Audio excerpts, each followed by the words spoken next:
Teachers' unions. You may have figured out at this point, I'm not a fan. I'm not a fan of any public sector union, quite honestly. I mean, I could be persuaded that cops and firefighters need them, but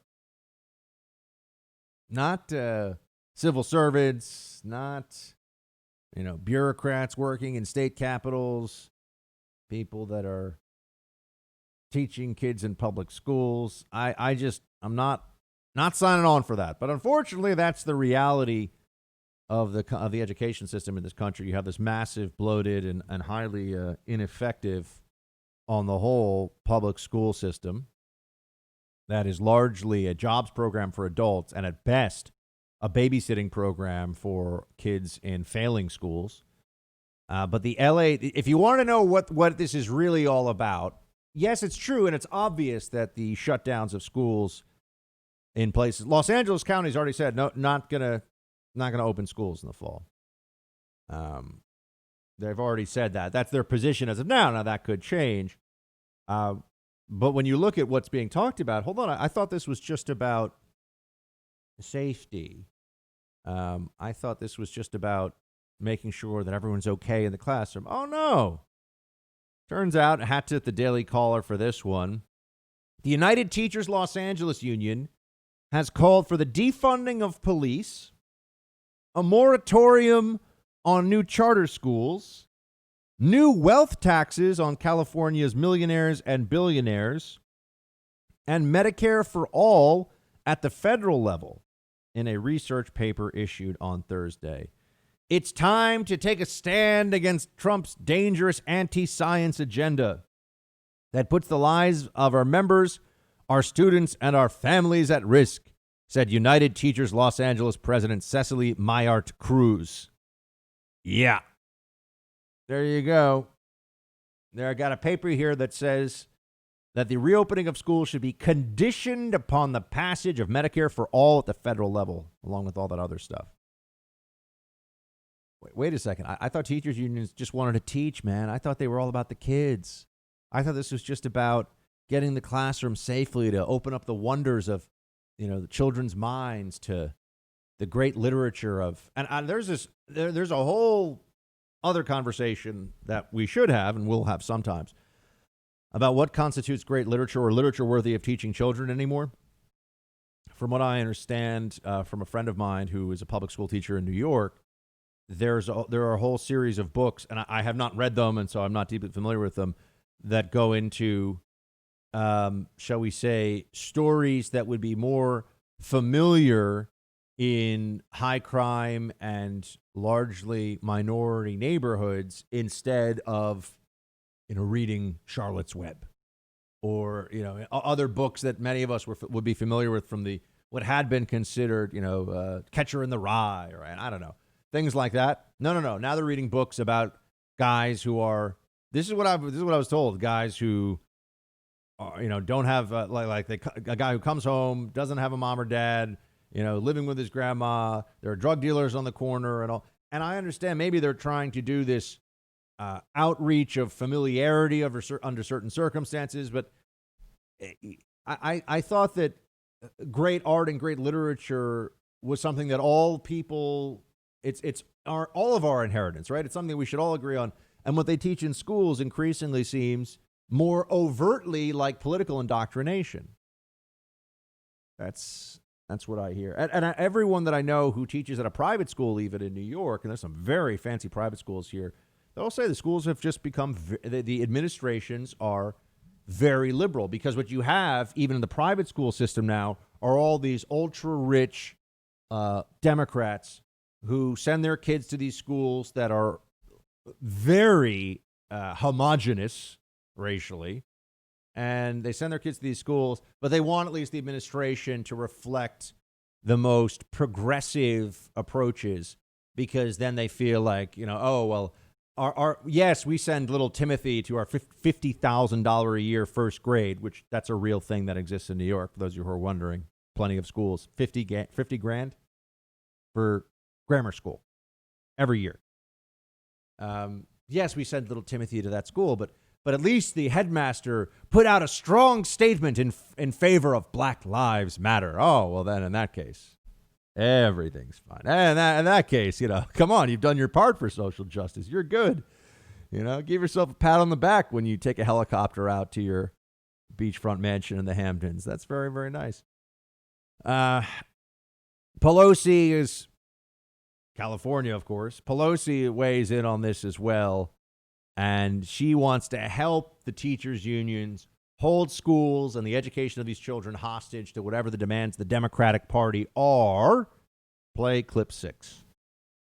So all of these things are related to the safety of our children going back. Is it hybrid? Is it virtual? Is it actual? Well, let's give it our best shot, putting our children first. We know what we need to do. The Republicans have resisted the HEROES Act, and partially because they don't want to support the state and local government, which is essential to the safety of our children going back to school as well. The resources are there. We have to make a decision. I mean, Pelosi is so shameless that I'm almost in awe of her shamelessness sometimes. Here's someone who has been nothing but unhelpful at every stage, who delayed, you recall, twice votes to get money to people who no longer had jobs, no longer had businesses to operate because of government mandate. That's not the free market. That's the government's fault. That's the government's decision, right, to shut down your business, to mean that make it so that you don't no longer have a job. And now Pelosi is trying to leverage this for the maximum. Look, there's a very clear process at work here. They're using the school issue as really a proxy for shutdown, for the feeling at least of the country in shutdown going into the election season. And if they get schools shut down, they feel like it's going to be very hard. It's going to be very hard for Trump to win, because how can he tell people you're better off now than you were 4 years ago when your kids can't even be in school? That's it. And that's really the game that is being played. It's very damaging. It's ruthless. And it's a shame that the politics of this have gotten so ugly. But that's where this is.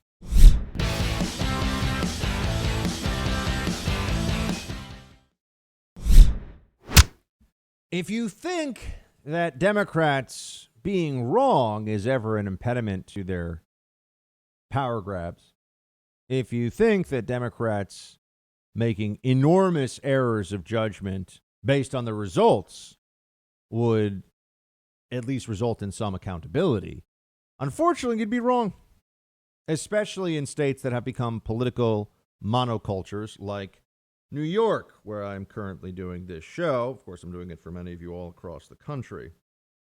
Governor Cuomo, who is one of the most shameless, ruthless politicians I've ever seen in my life. He likes to do the press conference where he has this kind of rhythm. Okay, next slide.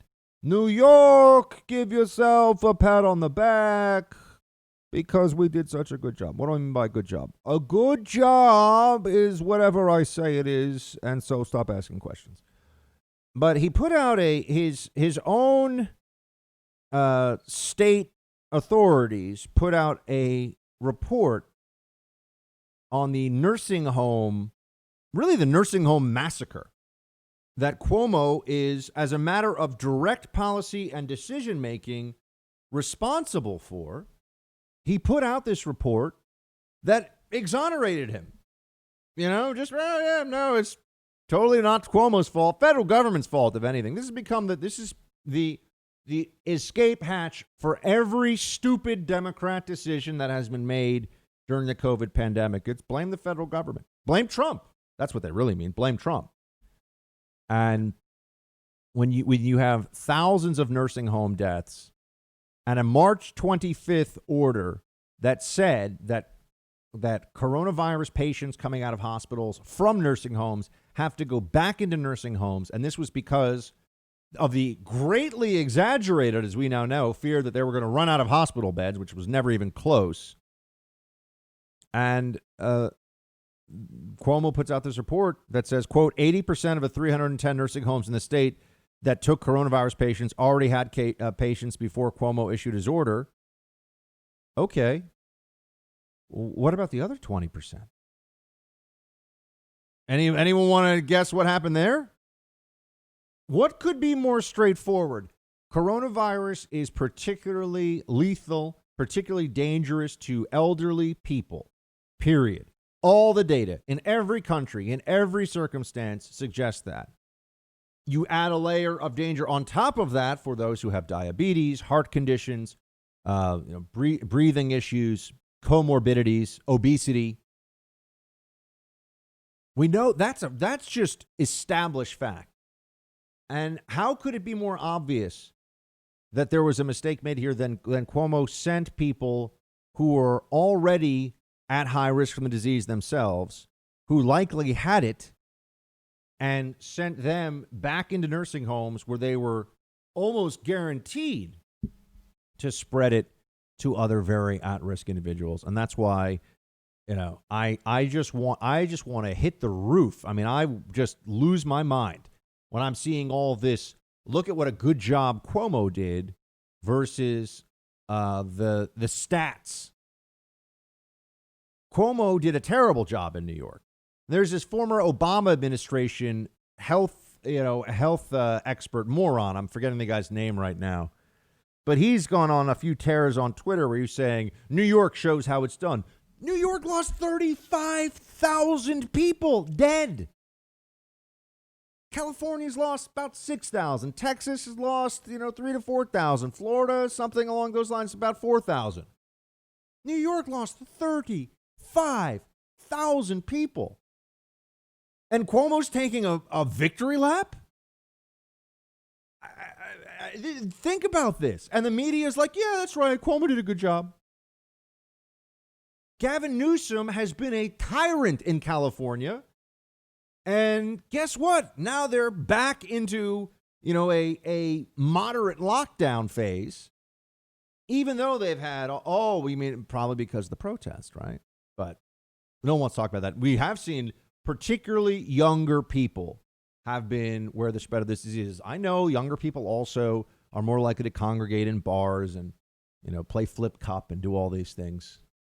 But I was never very good at flip cup, so get a little bitter about that. Or what's the other one? Producer Mark, what's the game where you throw beer pong. The pong? Beer pong? Yeah, pong. Beer pong. Yeah, beer pong. Thank you. We actually called it something else in my college, but it's a weird name, and I feel like no one ever uses that anymore. Anyway, yeah, young people are more likely to be in close quarters in those situations and possibly give each other COVID. But they're in really close quarters. I mean, there's a photo of a protest in California with just thousands and thousands and thousands of people in such close proximity, just jammed in like sardines.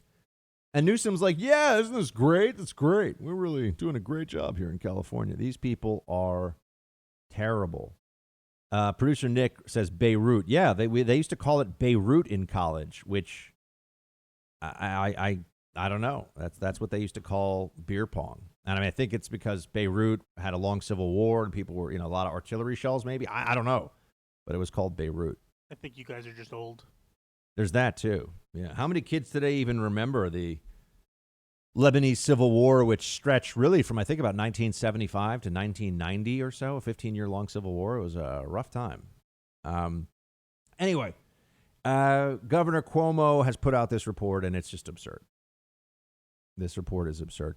There is a theory out there. I'm just going to say this. There is a theory out there that it's not just because they keep on doing these serology tests looking for antibodies, but there's also T-cell immunity to infection, which means that your T-cells are capable of very quickly responding to an infection so it does not become a serious infection, take hold in you, and you have all the symptoms and so on and so forth, or the worst symptoms at least.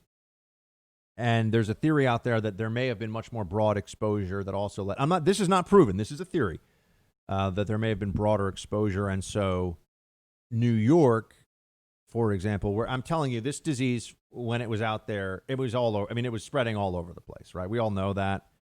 I was riding the subway 4 times a day when this virus was at its absolute unrestrained maximum, just people coughing on each other everywhere. And we're told, don't wear masks. No one even heard of social distancing at that point. So there are a lot of people who were exposed to this who didn't get it or didn't really get symptoms. The serology testing that's done right now looks for antibodies, but T cell immunity is not something that it would catch. And this all goes to a theory that I think is likely. I give credibility or credence to this theory that is in some corners of the medical community. Again, this is not a fact. This is a theory. But that the virus effectively hit, and now you have a population that's much less susceptible to it because it effectively burned through New York. You know, it's like a forest fire. It's already burned through. It's burned down the trees and what's left and and the regrowth is happening. And that hadn't happened in other parts of the country. It hasn't happened yet. Not the same way. So I know there's tremendous concern about the second wave here. And now you've got Cuomo with 22 states on a list that are required to do additional quarantine if they come back, required to do quarantine for 2 weeks if they come back to New York City from traveling in those states. And they're going to make you fill out a form, and they're going to fine you up to $2,000 for noncompliance.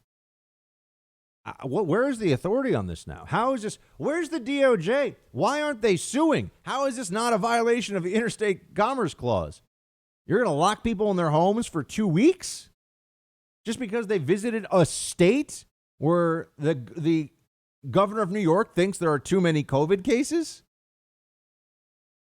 Remember, they've expanded this not just to people who have the disease, that's quarantine, but people that go to places where there are people with the disease, and they're going to come back and now be in their 2-week quarantine. We can't keep living like this, folks.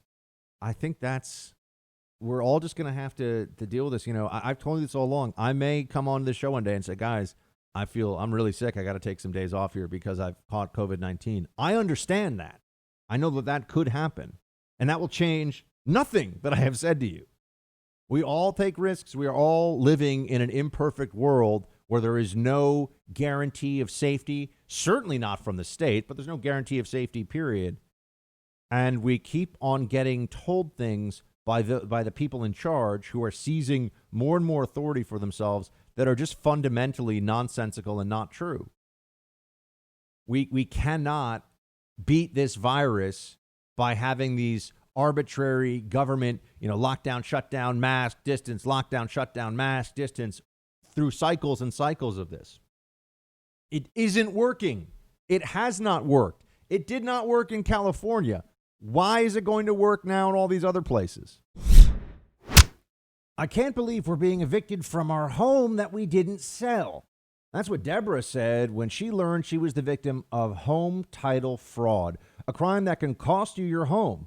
Title fraud is not covered by insurance or identity theft services. The only trusted folks to protect you are at Home Title Lock. You see, your home's legal title's online where cyber thieves find it and forge your signature stating you sold your home to them. In Deborah's case, she didn't know she was a victim until the eviction notice arrived. Home Title Lock puts a virtual barrier around your home's title. If tampering is detected, they instantly mobilize to stop it. So go to HomeTitleLock.com and register your address to see if you're a victim and don't know it. Use code BUCK for 30 free days of protection. That's code BUCK at HomeTitleLock.com. Again, that's HomeTitleLock.com.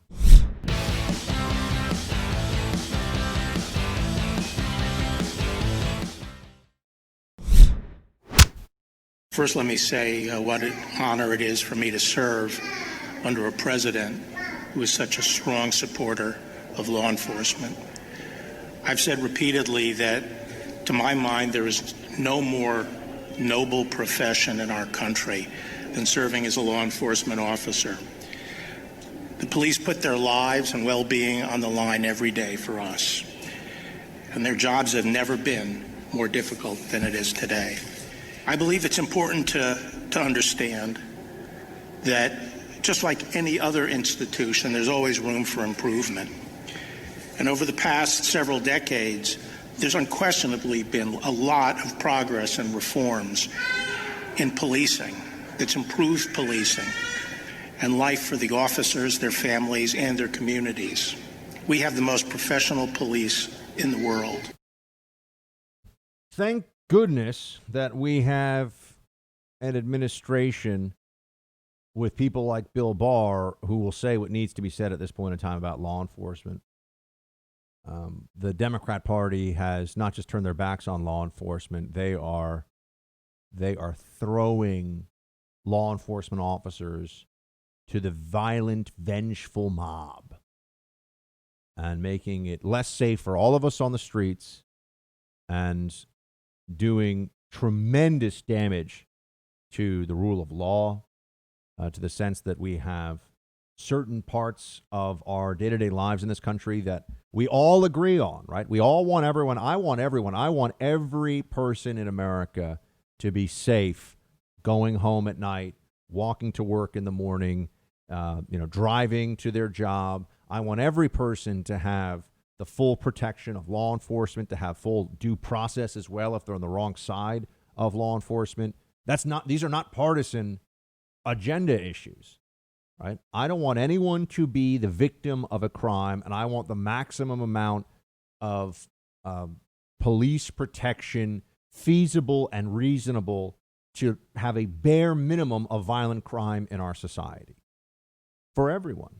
I don't want anyone getting attacked by whether it's one individual or a violent mob on the street. Democrats don't seem to subscribe to this theory anymore. You know, we're a bad country that's very racist that needs to be punished. We need more violence on the streets. We need our cops to be defamed, to be demoralized. That is their approach. That's what's happening in America today. And I'm happy to hear that the Attorney General will say these words, but we need a lot more. We need a lot more than just words. You have de Blasio, for example, who's out there saying things like this. Play clip 5. We obviously took money out of the NYPD budget, put it into youth programs, put it into social services, put it into recreation centers for young people. That's really the right direction. I'm glad we did that. But the fact that we're going to have to fight crime in many ways is also clear. We need the good work of the men and women of the NYPD in the streets of our city. We need communities to come forward, particularly through civic leadership, clergy, cure violence movement, do all the things that they can do. And they can do things that police can't do. And the NYPD is quite clear about that. Community voices, community members can achieve some things differently. And we need both pieces to happen. So we're going to devote ourselves to all of it. We are going to fight this back. I've seen us fight back from much, much tougher circumstances in terms of crime and violence. We're going to fight this back, but it's going to take everyone. Oh, wait a second. You mean that moving funds from the police and making sure that cops don't feel backed up when they have to do their jobs and deal with violent thugs, you mean that that's resulted in more crime? Who could have guessed? Oh, everyone guessed. Everyone knew. But now it's, oh, no, I guess we have a problem. We need to have a whole of community approach to deal with this. Notice de Blasio never talks about how we need to talk to clergy or just community leaders about parental involvement in school activities. Meaning, parents drop the kids off, pick them up from school if they can, make sure their homework is getting done, make sure that when they get home, they're asked about their school day, make sure that there is a focus put on learning and that there is an expectation that children will do their homework, will be responsible, will be respectful to teachers, will be quiet when quiet is requested by teachers. That intact family situation, intact families. I mean, if you look at the data on intact families, and hat tip to Matt Walsh over the Daily Wire who pulled all this data together recently. And I mean, I've known the analysis here, but Matt actually pulled some facts and figures I was looking through last night.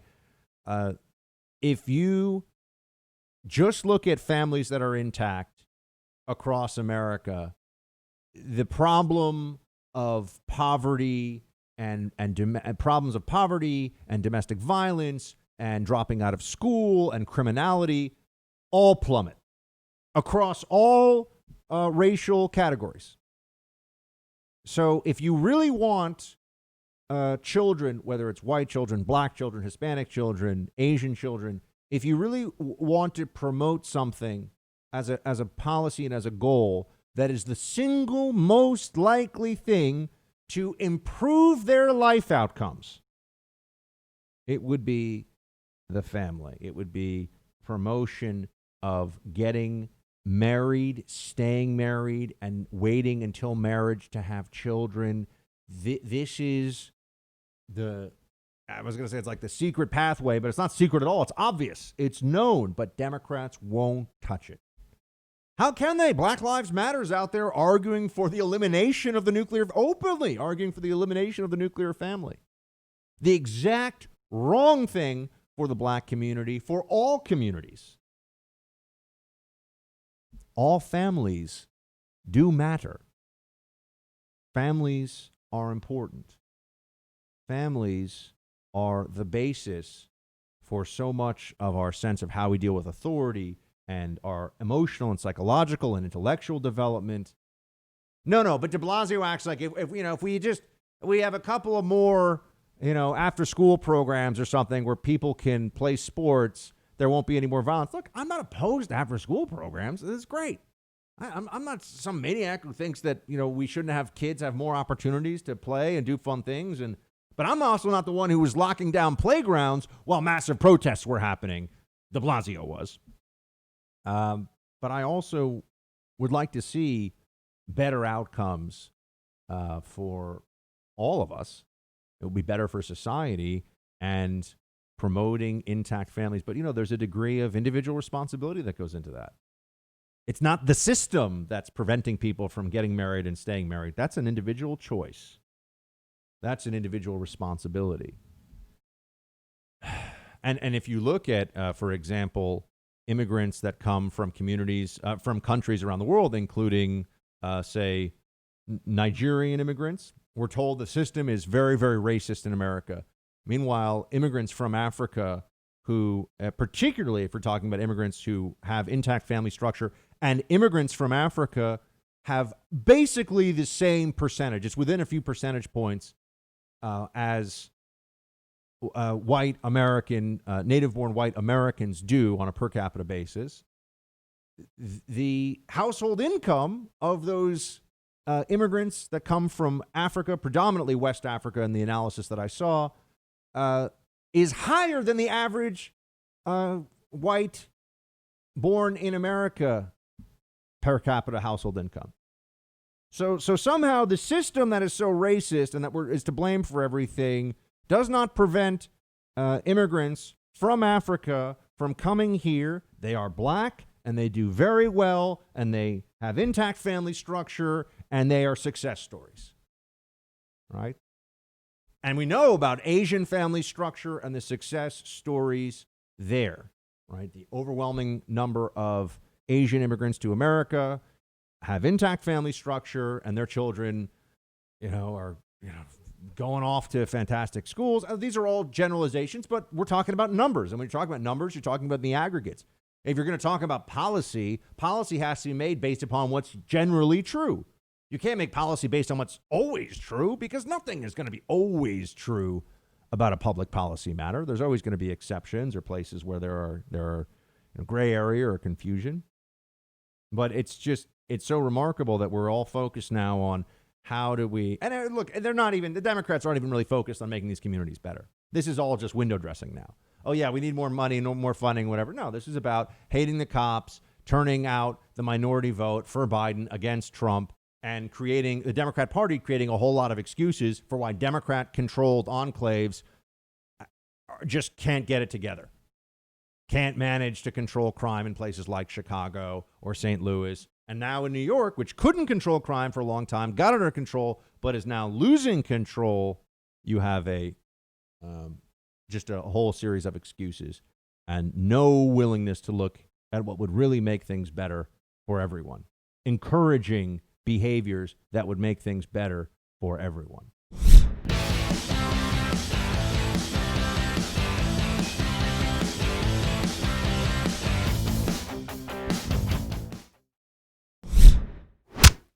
Princeton University is a very fancy place. It's very fancy.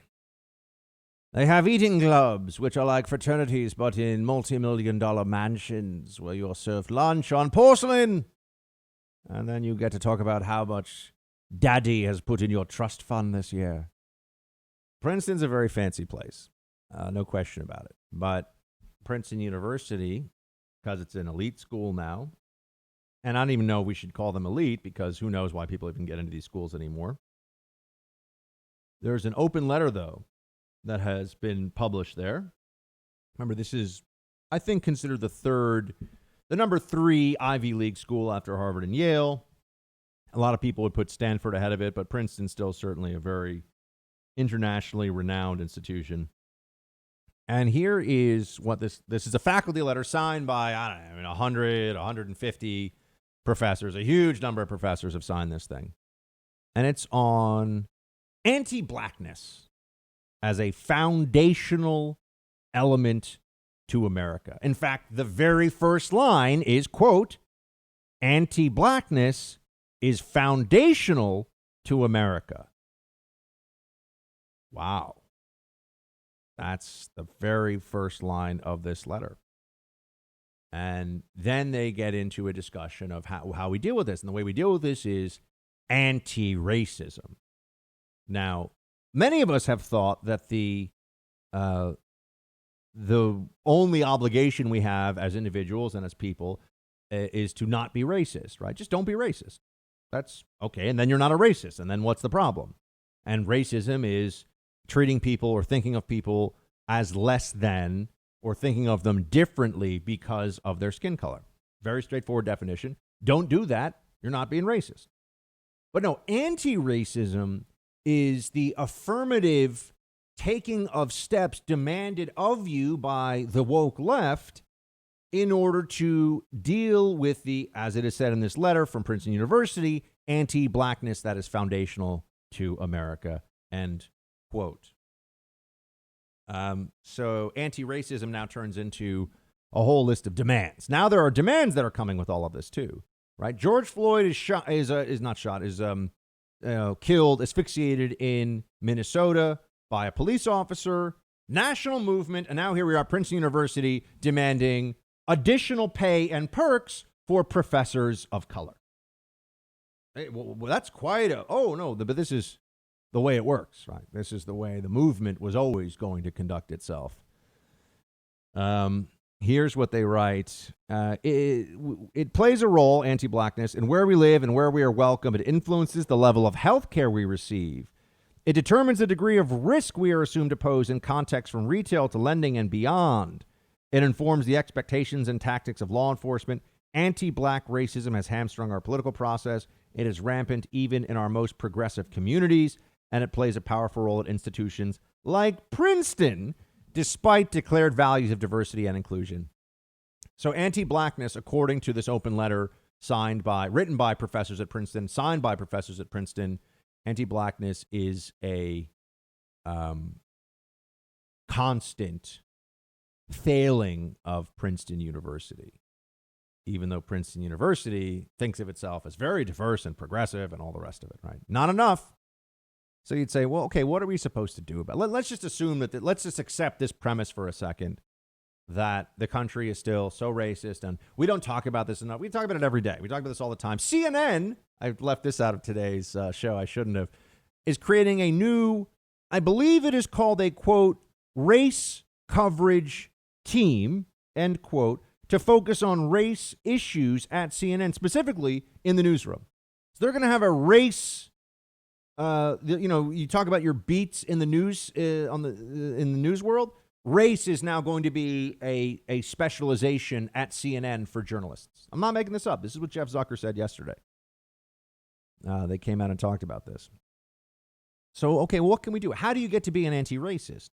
Is it enough to just treat people of color as fellow human beings deserving of all the same rights and dignity and decency that you'd give to any person, and to be an advocate for treating everyone equally under the law and make sure that everyone is judged by the content of their character, not the color of their skin. Oh, no. That's not anti-racism. Anti-racism is, quote, create a center specifically dedicated to anti-racism at Princeton University. Reward the invisible work done by faculty of color with course relief and summer salary. That's right. Additional financial perks. Reconsider the use of standardized testing at Princeton University, which research shows to be strongly correlated with the underrepresentation of people of color. Acknowledge on the Princeton homepage that the university is sited on indigenous land. The statement should explicitly acknowledge that Princeton University's land is unceded and, quote, acknowledge the land of this university is the unceded traditional territory of the Nanticoke Lenni Lenape tribal nation. I mean, oh my gosh. That's right. Bend the knee. Do as we say. All of our give us money, give us privileges, give us what we want, or else you're racist. That's what it's turned into at Princeton. And it's not the only place.